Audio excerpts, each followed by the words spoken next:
लहरों से डरकर नौका पार नहीं होती, कोशिश करने वालों की कभी हार नहीं होती। और इसके जीते जागते एग्जाम्पल हैं आज के हमारे मेहमान, क्योंकि इन्होंने एक नहीं, दो नहीं, तीन नहीं, पूरे 13 बिजनेस किए और 13 के 13 बिजनेस जब फेल हो गए उसके बाद एक ऐसे ब्रांड को खड़ा किया जो आज पूरे हिंदुस्तान में नहीं बल्कि दुनिया में अपने नाम से जाना जा रहा है। जी हां, आज हम जिन मेहमान को बुलाने जा रहे हैं उस मेहमान ने अपने जीवन में बहुत सारे संघर्ष किए लेकिन कभी भी हार नहीं मानी, और उसी का नतीजा है कि आज इनको हर जगह बुलाया जा रहा है, इनके बारे में बात की जा रही है और इनका ब्रांड सिर्फ इंडिया में नहीं, इंडिया के अलावा अलग अलग कंट्री में भी अपना नाम बना रहा है, पहचान बना रहा है, सिर्फ और सिर्फ अपने क्वालिटी और अपने टेस्ट के बदौलत। आज के पॉडकास्ट में हम बात करने वाले हैं एक ऐसे एंटरप्रेन्योर से जिन्होंने फूड इंडस्ट्री में एक ऐसा रिवॉल्यूशन लाया जो ऑटोमेशन, क्वालिटी और कस्टमर एक्सपीरियंस तीनों को एक साथ बैलेंस करके इन्होंने 99 टेस्टी हब जैसे ब्रांड को खड़ा किया। और रिसेंटली इन्होंने अम्मा इडली जैसे iconic south Indian food brand को एक्वायर किया, जिससे सबका ध्यान इन्होंने अपनी तरफ खींचा। आइए स्वागत करते हैं मिस्टर आकाश रोडे जी का। सर कैसे हैं आप? बहुत बढ़िया जी, शुक्रिया। और मुझे इतने बड़े प्लेटफॉर्म पे सबको बोलने का, बताने का मौका देने के लिए बहुत बहुत शुक्रिया। इस प्लेटफॉर्म का भी मैं शुक्रिया अदा करना चाहता हूँ। बिल्कुल बिल्कुल, हम पहले भी हम मुलाकात कर चुके हैं तो हमने सोचा एक बार आपसे फिर बात किया जाए। और इस बार कुछ ऐसे ऐसे सवाल किए जाएं जो मुझे लगता है कि आपके जो ऑडियंस हैं उनके मन में होगा, लेकिन वो आपसे सवाल नहीं कर पा रहे, तो हमने सोचा आपको हम बुला लेते हैं और जितना भी सवाल आपके किसी भी कस्टमर या जो फ्यूचर में आपका कस्टमर बनने वाला है उसके मन में जो भी सवाल हो सब कुछ हम पूछ लेंगे। कोई बात नहीं, चलिए। सर, इससे पहले कि मैं सवालों का बौछार आपके ऊपर डालना शुरू करूं, उससे पहले आप हमारे ऑडियंस को थोड़ा बताइए अपने बारे में। मैं एक बहुत ही छोटे से शहर से निकला हूं और काफ़ी कुछ ड्रीम लेके निकला था, बट मैंने ऐसा कुछ चाह रहा था कि सबसे कोई डिफरेंट भी हो और हम कुछ मार्केट में अलग तरीके से काम करें। तो जैसे मैंने एक गैप समझ में आया कि शुरुआत के 6 महीने में 80% रेस्टोरेंट बंद हो जाते हैं। उसका रीज़न पता चला, उसके ऊपर स्टडी करने के बाद फिर मैंने लॉन्च किया एक 99 टेस्टी हब करके ब्रांड, जो कि फुल्ली ऑटोमेशन पे किचन काम करता है, किसी की डिपेंडेंसी नहीं रहेगी उसमें। तो इस तरीके से हमारी जर्नी स्टार्ट हुई, 0 से लेके आज हम 150 आउटलेट तक पहुंच चुके हैं। और मेरा नाम आकाश रोडे है, मैं एक छोटे से शहर से बिलोंग करता हूं। चलिए, ये तो आपने बहुत अच्छी बात बताई कि एक छोटे से शहर से बिलोंग करने के बाद एक इंसान आज 150 आउटलेट पूरे, आई थिंक आपका इंडिया के अलावा बाहर भी है। हाँ, इंडिया के बाहर भी। हाँ, 150 से ज़्यादा आउटलेट अगर खोल चुका है, अपने आप में बहुत बड़ी बात है। हाँ। आपने सर एक चीज़ बोला, ऑटोमेशन की बात की। यस। तो एक मेरा सबसे पहला सवाल इसी पे बनता है कि जहाँ आज के टाइम पे कंपटीशन बहुत ज़्यादा है, सही है, ठीक है, फूड इंडस्ट्री में कंपटीशन भी बहुत ज़्यादा है और आजकल क्वालिटी पे भी सवाल उठता है कि भाई आपका जो खाना बना रहे हैं, आप कुछ भी चीज़ बना रहे हैं, उसमें क्वालिटी है या नहीं है। बहुत सारे आए दिन कोई ना कोई वीडियो सोशल मीडिया पे वायरल होता रहता है, तो कंपटीशन भी है और क्वालिटी पे सवाल भी उठ रहा है। तो ऐसे में आपका ऑटोमेशन कितना काम करता है? उस पर लोग ट्रस्ट कर सकते हैं या नहीं कर सकते हैं? ऑब्वियसली 100%। ऑटोमेशन मतलब ओनली ऑटोमेशन ही नहीं होता है, उसका प्रॉपरली एसओपी बना दिया जाता है। एसओपी के अकॉर्डिंग टेस्ट एक जैसे हमेशा के लिए रहती है, और वो एसओपी हम मशीन्स में ऐड ऑन करते हैं, तो मशीन से आउटपुट जो निकलता है वो एज इट इज सेम ही टेस्ट लॉन्ग टाइम के लिए रहती है।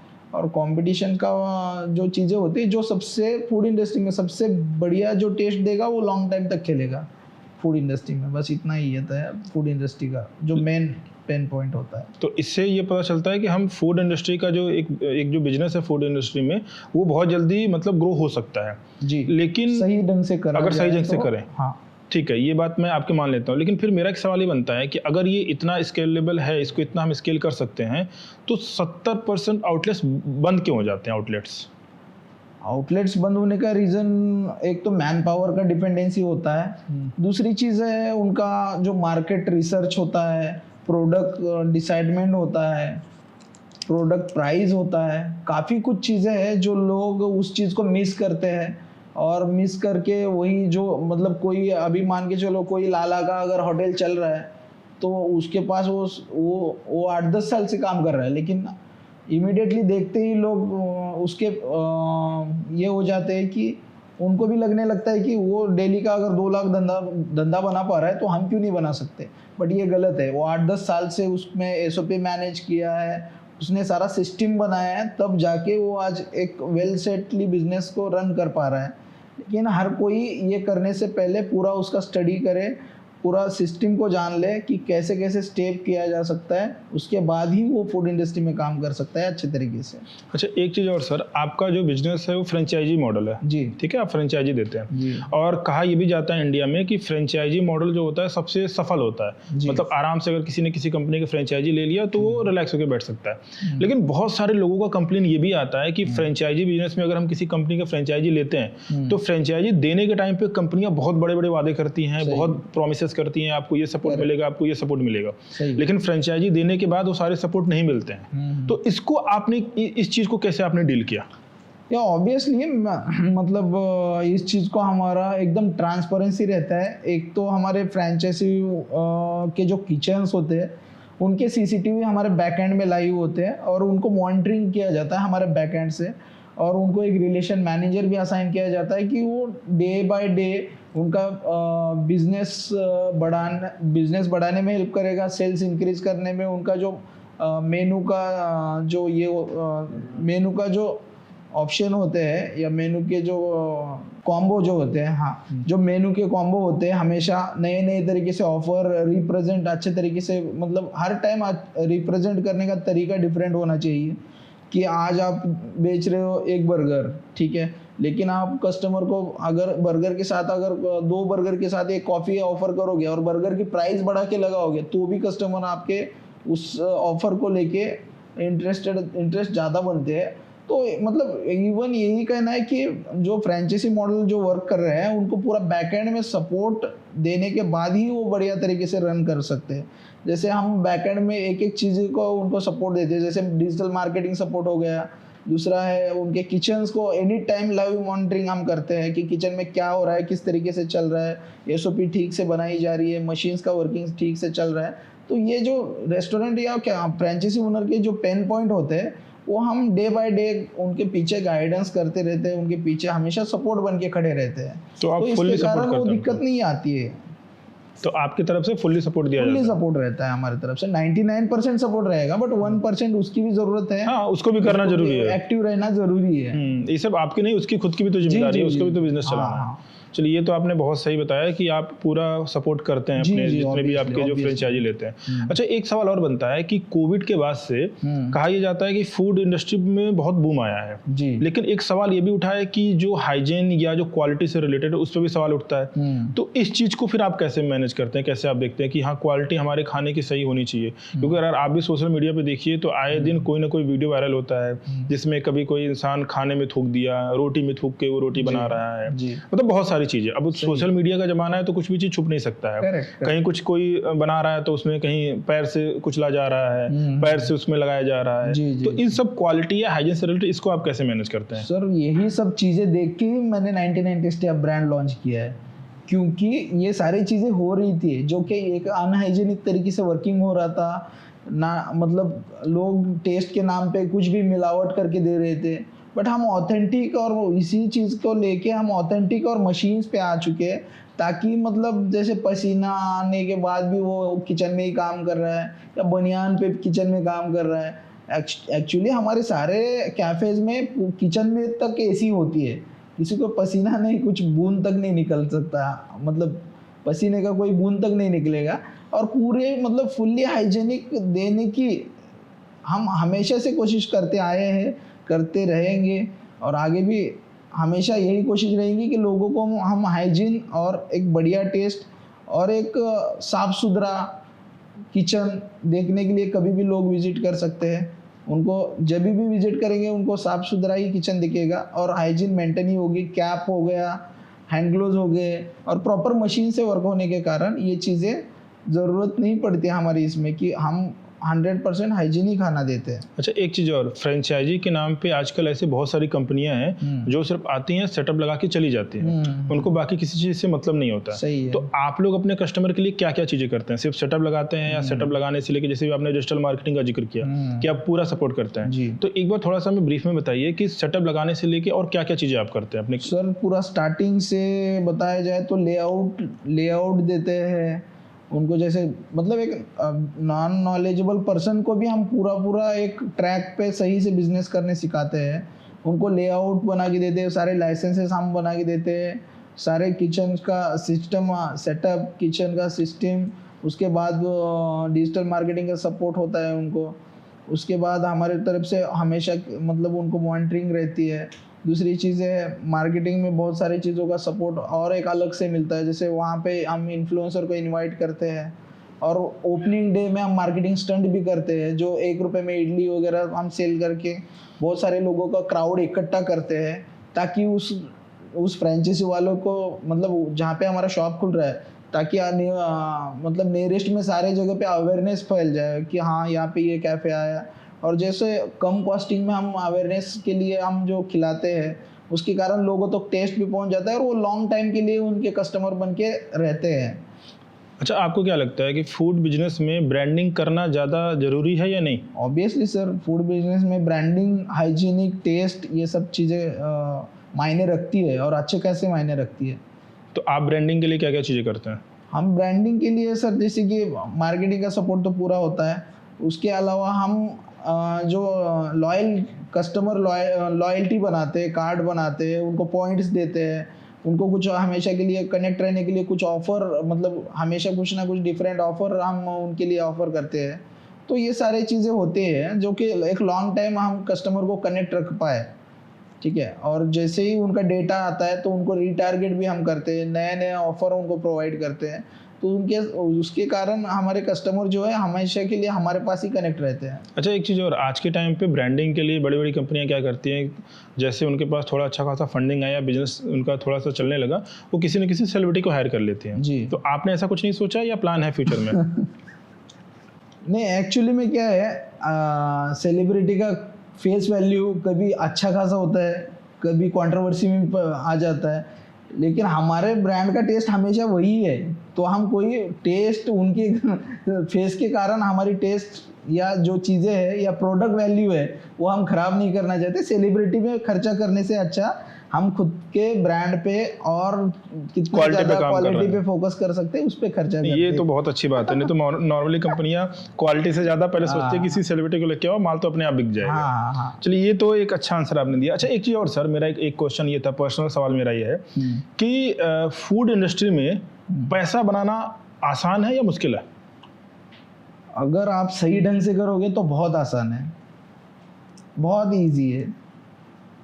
ये तो आपने बता दिया कि पैसा बनाना आसान है, तो मेरा एक सवाल ये बनता है कि जितने भी छोटे छोटे व्यापारी हैं, जो छोटे बिजनेस वाले जितने भी जिनका फूड का काम है, तो वो पैसा नहीं बना पाते हैं, तो क्या इसमें जो बड़ा एक जिसके पास पैसा अच्छा खासा है, फंड है, सिर्फ वही बना सकता है या जो छोटा एक दुकानदार है वही पैसा बना सकता है? देखिए क्या है, फूड इंडस्ट्री में सबसे ज़्यादा लोग फंसते हैं फिक्स कॉस्ट पे, फिक्स एक्सपेंसेस पे और डिपेंडेंसी पे।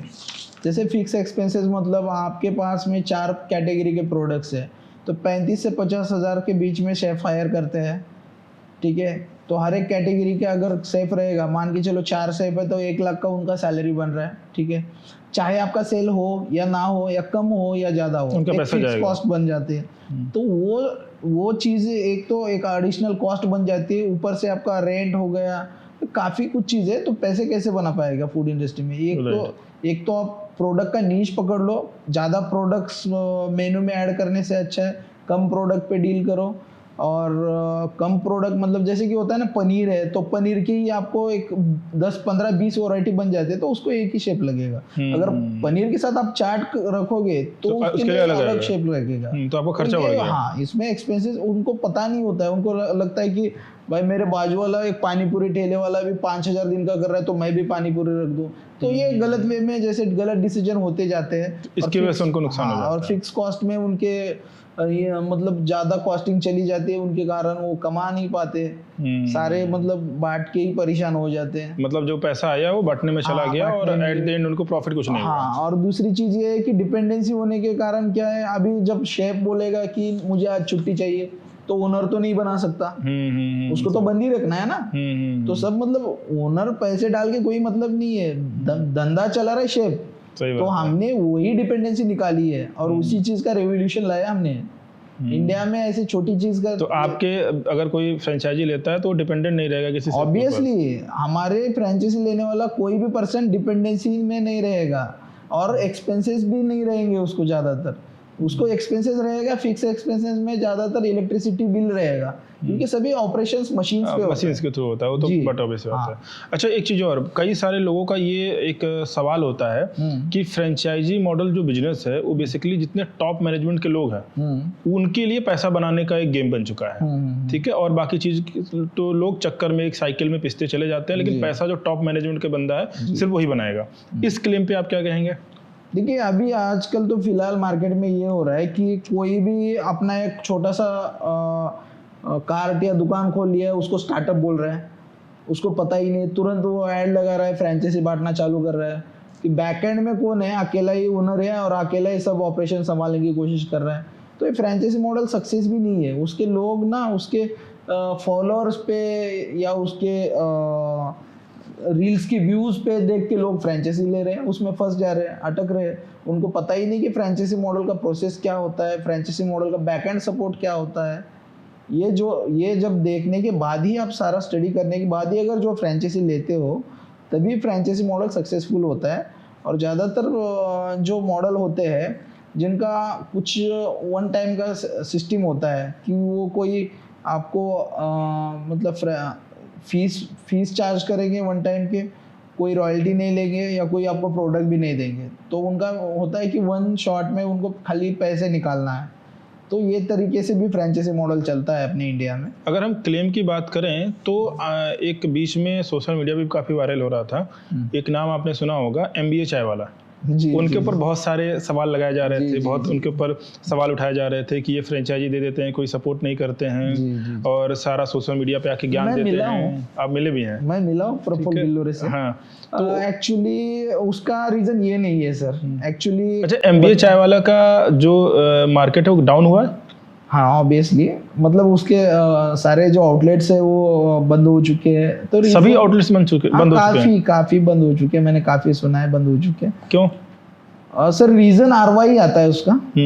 अभी ROI में देखिए, अगर चाय के ब्रांड में देखेंगे तो हमारे महाराष्ट्र का फर्स्ट फ्रेंचाइजी मॉडल बिजनेस है, और नाम नहीं लेना चाहता क्योंकि काफी बड़ा हो सकता है मैं बोलने के बाद। तो उनका एक ही प्रोडक्ट था चाय का, ठीक है, बट वो चाय का प्रोडक्ट वो 15 रुपए में सेल कर रहे हैं, ठीक है, उनका ROI बन रहा है, बट MBA चाय वाले का ROI नहीं बन रहा है। तो उसके पीछे का रीजन है सर, MBA चाय वाला का भी मॉडल फ्रेंचाइजी वाला है। एक तो ये मतलब 20 से 25-30 लाख रुपए का कॉस्टिंग लगाने के लिए लगाता है, 4 से 5 वर्कर का सैलरी होता है, और ऊपर से 15 रुपए की चाय, और घर में हर एक के घर में दिन में से 2 बार तो चाय बनती है। तो लोगों के पास ऑप्शन है ना, आप कोई ऐसी चीज खिलाओ ना जिससे ROI बने, और वही चाहे वो 30, 35, 40, 50 रुपए में बेच रहे हैं। लोग पागल थोड़ी है।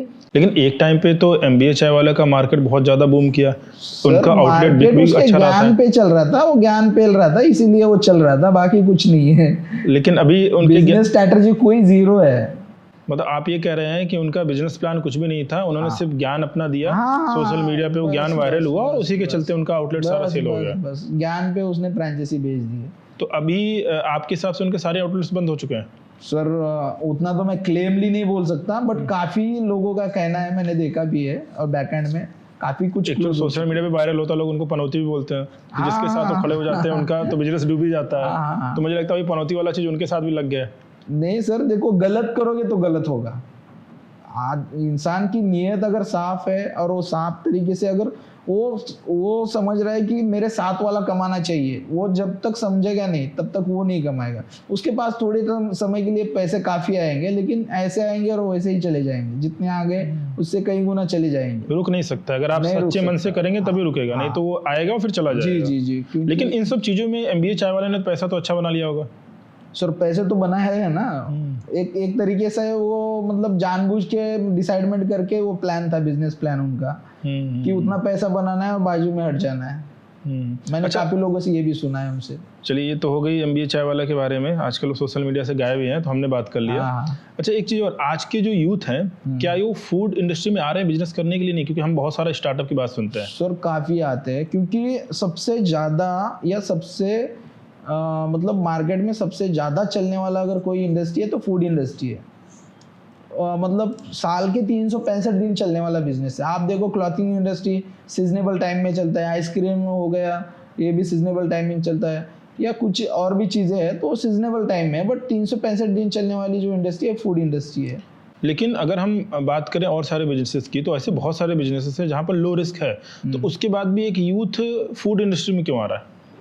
सर फूड इंडस्ट्री में मतलब प्रॉफिट भी अच्छा खासा है, और दूसरी चीज़ है कि एनी टाइम चलने वाले प्रोडक्ट्स होते हैं, हमेशा सेल होते रहता है अगर आप सही तरीके से करोगे तो।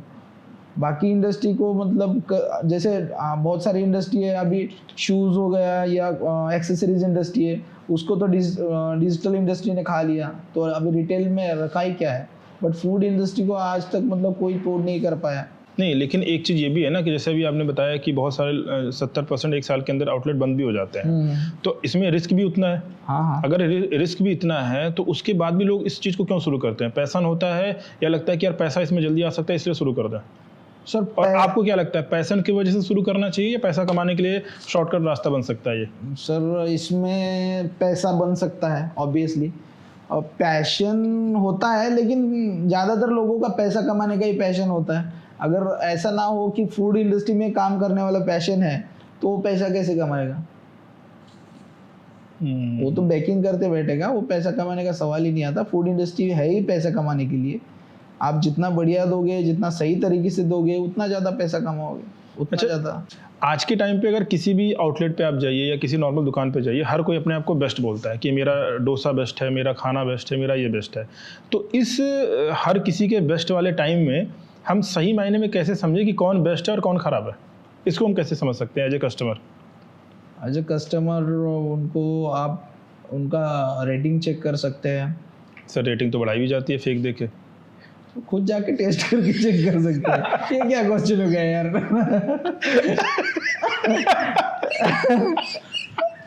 अच्छा, एक चीज़ और सर, जैसे आपने कहा कि पैसा भी है इसमें और रिस्क भी है, कई सारी चीज़ें हैं। अच्छा, आपको क्या लगता है, आप एक जो स्टार्टअप आज के टाइम में करना चाहता है या बहुत सारे लोग बिजनेस करना चाहते हैं, आप क्या सजेशन देते हैं? फूड बिजनेस में आना चाहिए या नहीं आना चाहिए? ऑब्वियसली आना चाहिए, अच्छी बात है ना। फूड इंडस्ट्री में काम करोगे तो अच्छे पैसे कमाओगे। हर किसी के लिए बना हुआ है या कुछ है कि हाँ भाई अगर ऐसा काम आप कर सकते हो तब आप फूड बिजनेस में आओ, अदरवाइज मत आओ? क्या ये हर किसी के लिए है? नहीं, हर किसी के तो लिए कोई भी बिजनेस नहीं होता है। उसका स्टडी, उसका प्रॉपर नॉलेज लेने के बाद ही आप फूड इंडस्ट्री में आओ, क्योंकि ऐसे ही अगर मुंह उठा के चले जाओगे तो मुंह के ऊपर गिर जाओगे। आजकल भी ऐसे बहुत सारे बिजनेसेस हैं, ऐसे बहुत सारे दुकानदार हैं जो पुराने ज़माने से ही अपना खाना बना रहे हैं, उनका शेफ वगैरह सब कुछ है, और आपने बहुत जल्दी जो है टेक्नोलॉजी को अडॉप्ट कर लिया जी। दोनों में सही मायने फ़र्क क्या है? सर ऑब्वियसली फ़र्क है क्वालिटी में। जैसे इंसान गलत हो सकता है लेकिन मशीन गलत नहीं होती है, या इंसान गलती कर सकता है, मशीन गलती नहीं करती है। और क्वालिटी में भी बहुत सारे तरीका होता है, जैसे कि इंसान हाथों से डोसा बना रहा है तो कहीं पे थिकनेस रहेगा, कहीं पे पतला बनाएगा, बट मशीन से एक लेवल का डोसा बनेगा, एक लेवल का टेस्ट बनेगा, एक लेवल ही टेम्परेचर पे वो पकेगा, एक लेवल के हिसाब से ये रोल होके आएगा। तो ये क्वालिटी में बहुत सारी चीज़ें मैटर करती है, जैसे मैन्युअली कोई इंसान बना रहा है और मशीन्स बना रही है। तो अच्छा, एक चीज़ और, आज के टाइम पे अगर एक सक्सेसफुल फूड का कोई बिजनेस खड़ा करना है तो उसकी क्वालिटी ज़्यादा इंपॉर्टेंट होती है या उसकी ब्रांडिंग? सर सबसे पहली चीज़ तो क्वालिटी मैटर करती है। क्वालिटी को आप प्रेजेंटेशन कैसे करोगे तो ब्रांडिंग भी मैटर करेगा, बट बेस्ट ऑफ अगर मैं बताना चाहूँ तो सबसे ज़्यादा क्वालिटी मैटर करती है। मार्केट में ऐसे बहुत सारे ब्रांड्स हैं जो मेन सिटी में है, मेट्रो सिटी में है, लेकिन आपका जो ब्रांड है टायर 2 टायर 3 सिटी में भी फैल रहा है जी। तो इस चीज़ को आपने किस तरीके से किया? क्योंकि अगर एक बिजनेस जो शहर में चल रहा है लेकिन उसे लोग बाकी शहर में, छोटे शहर में नहीं ले जा रहे हैं, लेकिन आप ले जा पा रहे हैं, तो ये आपने कैसे किया, इसको थोड़ा सा बताइए। सर सबसे पहली चीज़ तो प्रोडक्ट क्वालिटी भी होनी चाहिए और प्रोडक्ट पॉकेट फ्रेंडली भी होना चाहिए। जैसे कि टायर 1 सिटी में रेट कस्टमर तो हाई भी अगर आप रखोगे तो भी दे पाएंगे, बट छोटे सिटी में पैसे मैटर करते हैं। जो छोटे सिटी में लोग मतलब थोड़े थोड़े पैसे के लिए देखते हैं, और हम वहाँ पे कैसे काम कर रहे हैं, इसका रीज़न एक ही है कि हमारा मैन पावर का जो खर्चा है वो काफ़ी कम लगता है, और वो जो खर्चा है वो उससे हम प्रोडक्ट की कॉस्ट कम कर पाते हैं। दूसरी चीज़ है कि उसको हमने मतलब एक बल्क में एसओपीज क्रिएट करके उनको रॉ मटेरियल बेचते हैं, तो काफ़ी जैसे लोकल रेस्टोरेंट वाले से हमें सस्ते रेट में मिल जाता है सारा मतलब रॉ मटेरियल, तो हम सस्ते रेट पे भी दे सकते हैं टियर 2 टियर 3 सिटी में। तो इसीलिए हम मतलब टियर 1 सिटी में भी काम कर सकते हैं, टियर 2 सिटी में भी काम कर सकते हैं, और एकदम छोटे गांव में भी काम कर सकते हैं। ठीक है। अच्छा, एक चीज़ और, आज के टाइम पे हर किसी को भूख लगती है तो जोमेटो और स्विगी कर देता है। आपको क्या लगता है, जोमेटो या स्विगी ने जो फूड इंडस्ट्री में उनको जो छोटे छोटे मैक्सिमम जो छोटे व्यापारी हैं जिनका छोटा बिजनेस है, उनके लिए वो वरदान है या उनके लिए वो लॉस बन के आ गए? सर फूड इंडस्ट्री के लिए तो लॉस ही है। कैसे? लॉस ही है, मतलब उनका प्रॉफिट शेयरिंग का जो कॉन्सेप्ट है वो बहुत ही डिफरेंट तरीके से है, और मतलब इन रेस्टोरेंट के जो ऑडियंस है उनके साथ ही मतलब वो टैकल करती है अलग अलग मतलब ऑफर उनको जो जी में आए। अभी मान के चलो एक लाल जी का एक मान के चलो एक लाला का एक होटल है, और एक है किसी और मतलब हाजी का होटल है, ठीक है। तो जोमेटो वाले को जो पैसे देगा, हालांकि वो लाला जी का कस्टमर है, अगर हाजी प्रमोशन के पैसे दे रहा है तो लाला जी का कस्टमर वो हाजी को देगा। सही बात, सही बात। मतलब जोमेटो एक ऐसा, जोमेटो हो गया या स्विगी हो गया, उसको कौन से रेस्टोरेंट का कस्टमर है उससे कोई लेना देना नहीं है। उसे जो रेस्टोरेंट वाला पैसे पेड ऐड में लगाएगा वो उसका कस्टमर, किसी का भी कस्टमर उसको लाके देगा। तो छोटे छोटे बिजनेस वाले उनको पैसे नहीं लगा सकते। एक तो ऊपर से 30% इनका मतलब ट्रैवलिंग कॉस्ट लेते हैं, और ऊपर से और हैंडलिंग ये वो बहुत सारी चीज़ें होते हैं उसमें, पैकेजिंग ये वो, उसके बाद भी उनको मार्केटिंग के लिए अलग क्लिक पे खर्चा लगाना पड़ता है। तो कैसे प्रॉफिटेबल रहेगा? अच्छा, एक चीज़ और, क्लाउड किचन एक टाइम पे लगने लगा था कि ये फ्यूचर है, लेकिन आज के टाइम पे कहा जाता है कि उसमें ह्यूज लॉस हो रहा है। इस बारे में आप क्या सोचते हो? सर क्लाउड किचन प्रॉफिटेबल भी उतना ही है, और देखा जाए तो लॉस भी उतना ही है, क्योंकि अगर आपके पास खुद का कस्टमर बेस है तो आप काफ़ी डिलीवरी पार्टनर है जिनके साथ आप मैनेज करके कम कॉस्टिंग में उनको डिलीवरी पहुंचा सकते हैं। लाइक शैडो ऐप है, काफ़ी लोग हैं, बट आप थर्ड पार्टी प्लेटफॉर्म पे अगर आप लॉन्च हो रहे हो तो वो उनके तरीके से ही आपको ले लेंगे, उसके कारण लॉस में जा रहे हैं। ऑब्वियसली जितने भी क्लाउड किचन है, स्विगी जोमेटो के चक्कर में बहुत सारे लॉस में जा रहे हैं और बहुत सारे क्लोज हो रहे हैं।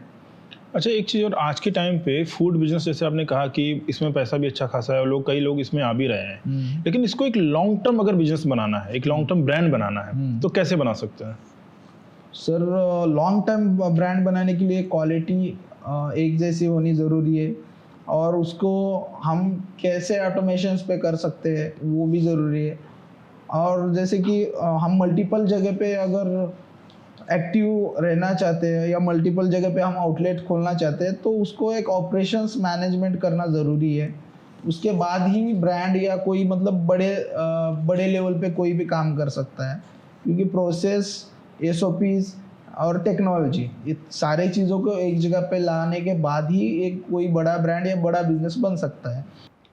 सर, हमने तो बहुत सारा हमने आपके बिजनेस से रिलेटेड हमने बात कर लिया कि फूड इंडस्ट्री में क्या है, कैसे लोग आ रहे हैं। अब थोड़ा हम पर्सनल बात करते हैं। हाँ। ठीक है, तो हम एक सबसे बड़ा सवाल उठता है कि आज के टाइम पे जितने भी लोग स्टार्टअप करना चाहते हैं या लोग जो कर रहे हैं, कि एक एंटरप्रेन्योर, एक बिजनेसमैन को सबसे पहले अपने लाइफ में क्या सेक्रीफाई करना पड़ता है, थोड़ा आप बताइए इसको। सबसे पहले उनको जो चीज़ कर रहे हैं, लोग कुछ भी बोलेंगे तो उसी चीज़ पे उनको फोकस रहना चाहिए। और दूसरी चीज़ है कि उनको टाइम नहीं मिलेगा कोई भी अदर चीज़ों के लिए, फंक्शन में जाने के लिए या अपने खुद को टाइम देने के लिए टाइम नहीं मिलेगा। ये सबसे मेन चीज़ है, मतलब फोकस्ड और मेहनत, और उसके लिए कोई टाइम शेड्यूल नहीं रहेगा। जैसे कि दिन हो, रात हो, सुबह हो, शाम हो, तो उनको लगे रहना पड़ेगा, तभी जाके, और वो भी कम से कम 4 से 5 साल, तभी कुछ तो भी है। उसके बाद छोटी सी एक किरण आती है जो सक्सेस का रास्ता दिखाती है। वहाँ तक आपको डटे रहना पड़ेगा, उतनी मेहनत करनी पड़ेगी, लगन से करना पड़ेगा, लोग क्या कहेंगे वो सोचना नहीं पड़ेगा, ये सारी चीज़ें मैटर करती है, तभी कोई इंसान मतलब एक अच्छा एंटरप्रेन्योर बन सकता है। अच्छा, एक चीज़ और, आपको 99 टेस्टी हब स्टार्ट किया कितना टाइम हो गया? हमें 5 साल हो रहे हैं, 5-6 साल हो रहे हैं। 5 साल हो गए। अपनी जर्नी के बारे में थोड़ा सा बताइए, कैसे रही आपकी जर्नी? सर जाहिर सी बात है, फूलों भरी तो नहीं रही होगी, कांटों भरी ही रही होगी। सर कांटे, सर बहुत बड़े बड़े कांटे थे जो अमेजोन के जंगल में पाए जाते हैं। ऐसा थोड़ा सा एक्सप्लेन कीजिए इसको कैसे? सर देखिए क्या है, मैंने काफ़ी आज तक मैंने 13 बिजनेस कर चुका हूँ और मेरे 13 बिजनेसेस लॉस हो चुके हैं। उसके बाद मेरे 13 बिजनेस आपके लॉस में जा चुके 13 हैं, बिजनेस ये मेरे 14वां पहले है। के लॉस हो चुके हैं और उसमें उसके बाद अगर मैं देखता हूँ 14वां बिजनेस चालू करने से पहले तो मुझे 1 करोड़ रुपए कर्जा था शुरुआत में, जब मेरी एज थी 24 ईयर्स की। जब से मुझे एक ही चीज़ का पता था कि मुझे कुछ बड़ा करना है, तो मेरी उतनी कंडीशन नहीं थी कि मैं क्या बड़ा कर पाऊँ। फिर मैं जब अपना सिटी छोड़ के बड़े सिटी में आया, पुणे में एक रेस्टोरेंट में वेटर के तौर पे काम किया, टेबल तक साफ किए मैंने, एक एक दिन मैं भूखा भी रह चुका हूँ। तभी मेरी शादी भी हो चुकी थी। मुझे मेरे खाने से ज़्यादा मेरे बीवी को क्या खिलाऊं, ये सबसे ज़्यादा मतलब मेरे माइंड में रहता था। बट मुझे उस टाइम एक चीज़ समझ में आ गई कि जैसे ओनर हमेशा परेशान रहता था कि शेफ को लेके, उस्ताद को लेके, तो मुझे ये चीज़ समझ में आ गई कि साला ओनर के पास तो बंगला है, गाड़ी है, फिर वो इतनी चीज़ को क्यों परेशान रहता है?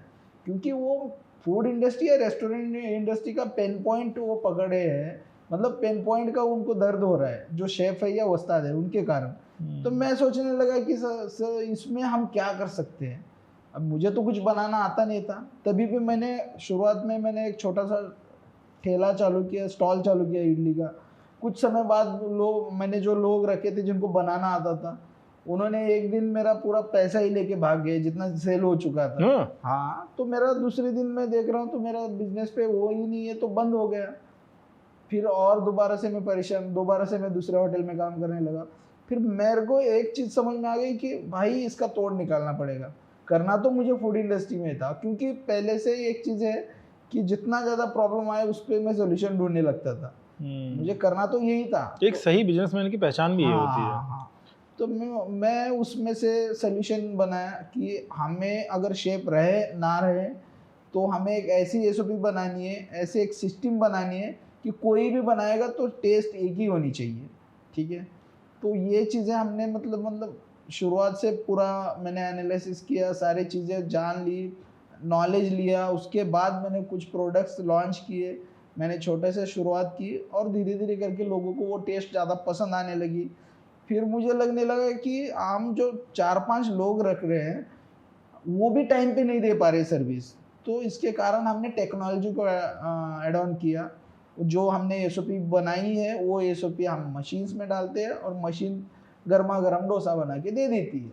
तो आपके आउटलेट में भी क्या क्या चीज़ें मिलती हैं खाने वाली? हमारे आउटलेट में सर सुबह 7 बजे से रात में 10 बजे तक चलने वाले प्रोडक्ट्स हैं, जो कि इडली डोसा, जैसे साउथ इंडियन भी प्रोडक्ट है, इडली डोसा, वड़ा, उत्तप्पा। आपने भी कोई साउथ का ब्रांड भी एक्वायर किया ऐसा मैं सुना है? यस, उसी के है ये प्रोडक्ट्स। और दो मतलब पिज़्ज़ा, बर्गर, सैंडविच, मोमोज, पूरे 99 प्रोडक्ट कैटेगरी है और उसमें खाली 2 पर्सन पे पूरा काम चल सकता है। और एट ए टाइम 40 प्लस भी अगर कस्टमर आते तो भी उनको 4 मिनट में ही ऑर्डर मिलेगा। अच्छा, ये हमारी एक चीज़ और, हाँ। ये नाम कहाँ से आया 99 टेस्टी हब? ये नाम आपने कैसे रखा? सर हमें फूड इंडस्ट्री में मुझे कुछ करना था, तो मुझे लगा कि टेस्टी नाम अच्छा है, बट अधूरा था, क्योंकि मैं अगर कुछ प्रोडक्ट उसमें डालता हूँ तो लोगों को कैसा पता चले। तो मैंने हब नाम रख दिया, मतलब एक बड़ा वेयर हाउस बोलते हैं या कुछ भी, हब मतलब ये हो जहाँ सब चीज़ें फैक्ट्री बोलते हैं, राइट। हाँ, तो टेस्टी हब तो हो गया, लेकिन मुझे यही नहीं पता था, तभी भी अधूरा नाम लग रहा था। टेस्टी हब मतलब मीनिंग क्या हो रही है? तो मैंने बोला कि हाँ चलो इसमें ना हम जब भी लॉन्च करेंगे 99 प्रोडक्ट ही लॉन्च करेंगे। तो अभी आपके यहाँ 99 प्रोडक्ट मिलते हैं? पूरे हमारी प्रोडक्ट कैटेगरी 99 प्रोडक्ट कैटेगरी। इसके कारण हमारा नाम भी इनकम्प्लीट जो था कंप्लीट हो चुका, 99 टेस्टी हब। तो ये प्रोडक्ट 99 से आगे भी बढ़ेगा या 99 पे ही रहेगा? नहीं सर, 99 पे ही सीमित है। 99 पे अगर मैन्युअली कोई इंसान बनाना चाहेगा ना तो सर 8 से 10 शेप लगेंगे उनको, और ये 8 से 10 शेफ का काम मशीन आपकी कर दे रही है। हाँ ऑब्वियसली 99 प्रोडक्ट बनानी छोटी बात थोड़ी है सर। अच्छा एक चीज़ और, कोई भी बिजनेस को अगर स्केल करना है, बड़ा करना है, तो फंडिंग की ज़रूरत पड़ती है जी। और जैसा आपने बताया कि आप एक छोटे परिवार से, गरीब परिवार से हैं, आपने टेबल भी साफ किया, वेटर का भी काम किया, जी तो इस चीज़ को आपने कैसे मैनेज किया? सर मैंने छोटी शुरुआत की थी, ऐसा नहीं कि मेरे पास काफ़ी पैसा था, लेकिन मैंने बहुत छोटी शुरुआत की। मैंने बहुत स्ट्रगल भी किया है। मैंने ठेले पे एप्पल भी बेचे, मैंने लास्ट टाइम भी बताया आपको कि मैंने एप्पल भी बेचे, काफ़ी कुछ स्ट्रगल किया है। उसके बाद मुझे कुछ तो भी मतलब लगने लगा कि हाँ भाई इसमें कुछ कर सकते हैं, तो इसको फिर आपने स्टार्ट कर दिया। हाँ तो आज आपको 5 साल हो चुके हैं। 6 साल हो 6 साल हो चुके हैं। 6 साल हो तो और इंडिया के अलावा और कौन कौन सी कंट्री में आपका आउटलेट इंडिया है? के अलावा हमारा कनाडा में चल रहा है और अबू धाबी में तो हम लॉन्च हो ही रहे। कनाडा और ऑस्ट्रेलिया तुरंत ही, मतलब अभी ऑस्ट्रेलिया का तो हमारा इंटीरियर चल रहा है, जैसे कनाडा और हमारा चल रहा है कि मलेशिया में भी जाए। देखते हैं आगे कौन कौन सी कंट्री को आपको कवर करने वाले हैं? कौन कौन सी कंट्री को कवर करने सर वाले हैं? ऐसा कुछ नहीं है, हमारे चाहते पूरे वर्ल्ड में बनाने की कोशिश है। आप टाइम तो दीजिए, थोड़ा सा समय दीजिए, हो जाएंगे पूरे नहीं, बिल्कुल अगर आप इतनी मेहनत करेंगे, पैन वर्ल्ड में चाह जाएंगे। अगर इतनी मेहनत डेडिकेशन के साथ आप कर रहे हैं तो 100% होगा, उसमें कोई डाउट नहीं है। अच्छा आपका थोड़ा अगर हम बात करें क्वालिफिकेशन वगैरह की, पढ़ाई से रिलेटेड, तो उसका कैसे आप करा, बचपन थोड़ा सा बताइए। सर मैं 8 क्लास तक पढ़ाई हुई है मेरी, उसके आगे कोई पढ़ाई नहीं हुई, क्योंकि उसमें मुझे ज़्यादा इंटरेस्ट भी नहीं था और वो टाइम भी ऐसा था कि वो टाइम में पढ़ाई भी हो सके। टाइम भी थोड़ा सा मतलब सही नहीं था। जो हमारे आपके घर में कौन कौन है? फादर है थे जब, और फादर की डेथ हो गई मेरे, मतलब जब मेरी एज थी 19 ईयर्स की, तब मेरे फादर चले गए इस दुनिया से। तो काफ़ी चीज़ों के मैंने सामने देखे। हमारे घर में टोटल 7 पीपल थे, जैसे मेरे भाई बहन 4 बहन है, 3 भाई है, मेरे को छोड़ के 2 भाई है। तो इतने लोगों को मैनेज संभालना, फादर को। आप घर में सबसे बड़े थे? नहीं, मैं तो अभी वो नंबर भी नंबर जो है ना वो भी नहीं है। जैसे कि कितना 6, मतलब डजन के ऊपर था, इसमें कोई इशू नहीं था। फादर बहुत स्ट्रांग थे, इसीलिए डजन तक पहुंच गए थे। तो कहाँ पे थे हम? फैमिली से रिलेटेड, फैमिली का बता रहे थे। नहीं, फैमिली में तो सब मतलब ऐसे ही, मतलब जैसे रूरल लेवल पे जो ज़्यादा स्ट्रगल वाली फैमिली थी, और वैसे मिडिल क्लास लोग थे। हाँ, उनसे फिर जैसे शुरुआत करने की कोशिश की तो काफ़ी उसमें भी मुझे स्ट्रगल में प्रॉब्लम हुआ, काफ़ी बिजनेसेस भी फेल हो गए, उसमें भी मैंने काफ़ी। अच्छा जो आपने बताया बिजनेसेस की 13 बिजनेसेस के पहले आपके फेल हो चुके थे, वो कौन कौन से, थोड़ा शॉर्ट में बताएंगे आप? मेरे बिजनेसेस थे सर, क्लॉथिंग इंडस्ट्री में भी काम किया मैंने। उसके पहले मैंने अपना जो डिश वगैरह होते हैं, इलेक्ट्रॉनिक्स इंडस्ट्री में भी काम किया है, मोबाइल इंडस्ट्री में भी काम किया है। बट वो टाइम, जैसे टाइम चला जाता है, कुछ बड़ा अगर ड्रीम रहता है तो इंसान को वो चीज़ें छोटी लगने लगती है, और उस पर हम लॉन्ग टाइम के लिए काम नहीं किए। वो कारण वो मतलब एक बिजनेस कोलैप्स होते गया। मुझे कुछ बड़ा करना था, उसके कारण मुझे लगता है कि कभी कभी कि जैसे बड़ा करने के चक्कर में काफ़ी बिजनेसेस मैंने खुद ने ही बंद कर दिए। मुझे लगता था कि ये स्केलेबल नहीं हो सकता, तो कुछ समय के लिए कर दिया और फिर फायदा नहीं कर दिया। हाँ, पहले से एक ही सोच है कि कुछ बड़ा करना है। बाद में पता चला कि कोई भी बिजनेस को बड़ा कर सकते हैं। 13 बिजनेस क्लोज होने के बाद पता चला कि कोई भी बिजनेस को बड़ा कर सकते हैं। बस सही तरीके से प्लानिंग के साथ आपको काम करना होता है। सर आजकल का जो ज़माना है ना, सोशल मीडिया का है, वायरल का है, रील्स का है, और इसी के बलबूते अगर हम कहें तो वड़ा पाव गर्ल हो या डॉली चाय वाला हो, इसी के भरोसे स्टार बन जाते हैं और स्टार बन के अपना अपना आउटलेट डाल देते हैं। और इस आउटलेट के टाइम पे डॉली चाय वाला ने अपना तो फ्रेंचाइजी देना भी शुरू कर दिया है। आपको क्या लगता है, क्वालिटी मैटर करता है या वायरल होने से बिजनेस खड़ा हो जाएगा? क्वालिटी मैटर करता है। अभी क्या लोगों को मतलब वहाँ पे क्या ज़बान लगा के दूध डालेगा क्या नीचे, ऐसा थोड़ी है। उससे क्या मैटर करता है, ज़बान से थोड़ी क्वालिटी चेंज होती है। वो तो वहाँ पे वो कुछ सर्कस दिखा के चला रहा था, लेकिन हर जगह पे क्वालिटी थोड़ी मेंटेन। तो आपके हिसाब से जो वो अपना फ्रेंचाइजी लॉन्च करने जा रहे हैं, तो उनका फ्रेंचाइजी चलेगा नहीं चलेगा आउटलेट? उनका फ्रेंचाइजी क्वालिटी देंगे तो चलेगा। मुझे नहीं लगता कि ये जो छपरेगिरी से क्वालिटी हो पाती है, क्योंकि क्वालिटी के लिए सिस्टम, SOPs, सारे सिस्टम, मैनेजमेंट और एक्सपीरियंस और फूड इंडस्ट्री का नॉलेज बहुत इंपॉर्टेंट है। कोई आप मार्केट में कोई जबान बाहर निकाल के अगर दूध डाल के फेमस हो रहा है तो उसके आप फ्रेंचाइजी ले रहे हो, तो आप उस वो गधा तो है, आप कुत्ते बन जाओगे उसका लेके। सही बात है। वो आपको ट्रेनिंग के लिए क्या आपको जीभ लगाना है दूध गिराते हुए, या आपको ट्रेनिंग लेनी पड़ेगी? वही है ना, जैसे ये मतलब आप खुद ही सोच लो ना कि उसका क्वालिटी का क्या तरीका, क्वालिटी का क्या है, वो फेमस किस तरीके से है। वो जस्ट फेमस हो गया और अपने फेमस होने का फायदा उठाने जा रहा है। मैं मानता हूँ ना, वो अगर क्वालिटी के कारण अगर फेमस हो जाता था तो ऑब्वियसली आप उसका फ्रेंचाइजी लेना था। अगर बिना क्वालिटी का कुछ ऐसे मतलब उटपटांग चीजें करके अगर वो दिखा रहा है और लोग उसका वायरलिटी के ऊपर उसका फ्रेंचाइजी ले रहे हैं, तो सभी ओनर जबान निकाल के चाय बनाएंगे क्या? ऐसा थोड़ी है। और उससे क्वालिटी कहाँ से बनने वाली? तो आप मतलब रिकमेंड नहीं करते हैं कि हाँ भाई उनका फ्रेंचाइजी लेना चाहिए? नहीं, ऑब्वियसली नहीं। वो तो सर्कस में काम करते करते यहाँ पे आ गया, टपरी डाल दिया, ऐसे ही।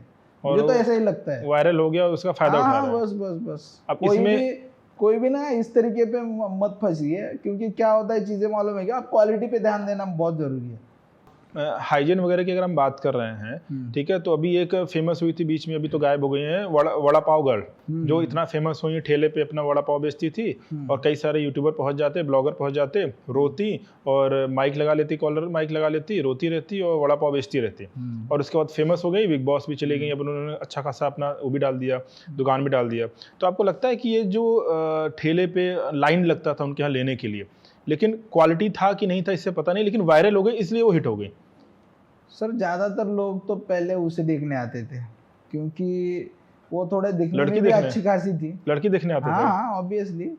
फिगर भी मतलब आप कह रहे हैं कि वड़ा पाव पे फोकस नहीं था, लड़की फोकस था। शुरुआत तो उसने मतलब लोगों को इकट्ठा करने के लिए खुद ही मतलब मार्केट में कूद पड़ी थी, और दिखने में भी अच्छी थी, लोगों को पसंद भी आने लगी वड़ा पाव से ज़्यादा, क्योंकि वड़ा पाव तो उसका क्वालिटी का कुछ था ही नहीं। क्योंकि मैं महाराष्ट्र से बिलोंग करता हूँ, मुझे पता है, मैंने उसके पास भी वड़ा पाव खाया और महाराष्ट्र में भी मैं तो डेली खाता हूँ, लेकिन क्वालिटी ज़ीरो है।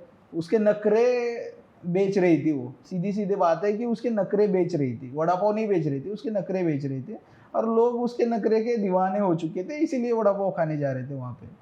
तो आप कहते हैं कि क्वालिटी कुछ नहीं था, सिर्फ अपना एक तरीके से प्लानिंग थी कि किस तरीके से वायरल हो जाना है और हिट हो जाना है। हाँ, आजकल वही चल रहा है सर, सभी मतलब क्वालिटी मैटर नहीं करती, नहीं है ना, टेस्ट नहीं है ना, कुछ नहीं है, उसके नखरे बेचना है बस।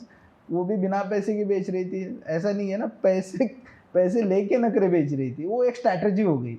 वड़ा पाव मीन एक प्रोडक्ट दिखाने के लिए हो गया, वो पैसे कमाने के। तो वैसे भी वड़ा पाव फेमस तो है मुंबई में, महाराष्ट्र में, ये दिल्ली में वड़ा पाव बेच रहे थे। हाँ, यहाँ के लोगों को टेस्ट ही नहीं पता ना कि एक्चुअल वड़ा पाव होता कैसा है। तो जो उन्होंने खिला दिया सबने खा लिया, तो लोगों को लगा कि साला यही वड़ा पाव है, यही अच्छा, मतलब यही टेस्टी है। वहाँ पे भी ऐसा ही, मतलब लोगों की डिमांड है, इसीलिए अपने को भी खाना चाहिए, इसीलिए लोग आना चालू किए। उसने क्या है, नीश प्रोडक्ट पकड़ा और ऐसे जगह पे प्रेजेंट किया कि जहाँ पे लोग बहुत सारे उसे भी देखने आए और वड़ा पाव भी खाने आए, वड़ा पाव के नाम से लोग अट्रैक्शन बने। वहाँ वो लोकेशन उसने चूज करके स्टार्ट कर दिया और अपने नखरे बेचना चालू कर दिया। अच्छा, वायरल होने के लिए आप लोग भी कुछ करते हैं या सिर्फ क्वालिटी पे ध्यान देते हैं? सर, वायरल होके हमें कुछ करना नहीं है, हमें क्वालिटी से ही हम वायरलमेंट चाहते हैं। बहुत सारे ब्रांड्स ऐसे हैं कि जो कि वायरलिटी के कारण क्वालिटी बनते हैं। अभी आपके इधर भी मैंने एक देखा, कोई बटर चिकन वाला है, तो उसके देखो ना इंस्टाग्राम पे, उसके कोई वीडियोस वगैरह नहीं है, लेकिन वहाँ पे जब जाऊँ तो वहाँ पे मैंने गया था लास्ट टाइम, तो वहाँ पे उसका 5 फ्लोर का है और कम से कम एक फ्लोर पे 1,500 हज़ार लोग खाना खा रहे थे एट ए टाइम। तो उसको बोलते हैं क्वालिटी, और उसको ज़रूरत ही नहीं है सर वायरलिटी की, उसको ज़रूरत ही नहीं मार्केटिंग की, क्योंकि उसकी क्वालिटी जो है माउथ पब्लिसिटी अपने आप कस्टमर बेस दे देगी। ऐसे ही होता है सर फूड इंडस्ट्री में। फूड इंडस्ट्री में फेकम फाकी नहीं चलती है, फूड इंडस्ट्री में एक ही चीज़ चलती है, तो क्वालिटी क्वालिटी क्वालिटी क्वालिटी। लेकिन अगर वायरल हो जाता है तो थोड़ा जल्दी आदमी बूम कर जाता है, और क्वालिटी के चक्कर में आपको टाइम लगेगा, तो इसलिए लोग चाहते हैं कि पहले हम वायरल हो जाए, क्वालिटी हम बाद में मेंटेन कर लेंगे। सर, पहले क्वालिटी आप बना लो, फिर आप नखरे चालू कर दो। नहीं, ये तो बहुत अच्छी बात है सर। आज आपसे बात करके काफ़ी कुछ हमें जानने को मिला, काफ़ी कुछ सीखने को मिला। और मुझे लगता है कि जितने भी आपके कस्टमर हैं या जितने भी लोग फ्रेंचाइजी लेना चाहते हैं, आज के हमारे एपिसोड के बाद उनके बहुत सारे डाउट्स क्लियर हुए होंगे। सही। जो आपको नहीं जानते हैं वो आज आपके बारे में और ज़्यादा जाने होंगे, जो कम जानते हैं उनको भी जानने का मौका मिला होगा। Thank you so much sir हमारे इस पॉडकास्ट में आने के लिए। आप आए, आपने अपना कीमती समय दिया, अपना इतनी लंबी जर्नी आपने हमारे साथ शेयर की। पता चला कि किस तरीके से लोगों को क्या-क्या चीज़ें करनी चाहिए। इसके लिए thank you so much sir. हम मिलते हैं फिर कभी। तो दोस्तों मिलते हैं अगले एपिसोड में एक नए मेहमान के साथ। लेकिन मुझे उम्मीद है कि आज का ये एपिसोड आपके लिए बहुत ज़्यादा इंटरेस्टिंग रहा होगा, बहुत ज़्यादा नॉलेज वाला रहा होगा, क्योंकि आज का टाइम है स्टार्टअप का। अगर आप भी स्टार्टअप करना चाहते हैं, अगर आपका भी मन है कि फूड लाइन में आपको आना है, कोई आपको बिजनेस करना है, फिर चाहे आपको किसी का फ्रेंचाइजी लेना है या अपना खुद का दुकान खोलना है, तो आपको एक आइडिया लग गया होगा कि किन किन बातों का आपको ध्यान देना चाहिए और किन बातों का आपको ध्यान नहीं देना चाहिए। लेकिन याद रखिए कि फूड इंडस्ट्री का जो बिजनेस है वो आपका सिर्फ रील वायरल होने से कोई बिजनेस नहीं बन जाता है। इस बात का आप ध्यान रखिएगा। ऐसे ही शानदार एपिसोड्स हम लाते रहेंगे ताकि आपका जो नॉलेज है वो बढ़ता रहे और एंटरटेनमेंट भी होता रहे। लेकिन इसके लिए आपको क्या करना है? इसके लिए आपको हमें फॉलो करना है, सब्सक्राइब करना है और कमेंट बॉक्स में जरूर बताइएगा कि आज का ये पॉडकास्ट आपको कैसा लगा। मिलते हैं नए एपिसोड में एक नए मेहमान के साथ। तब तक के लिए जय हिंद।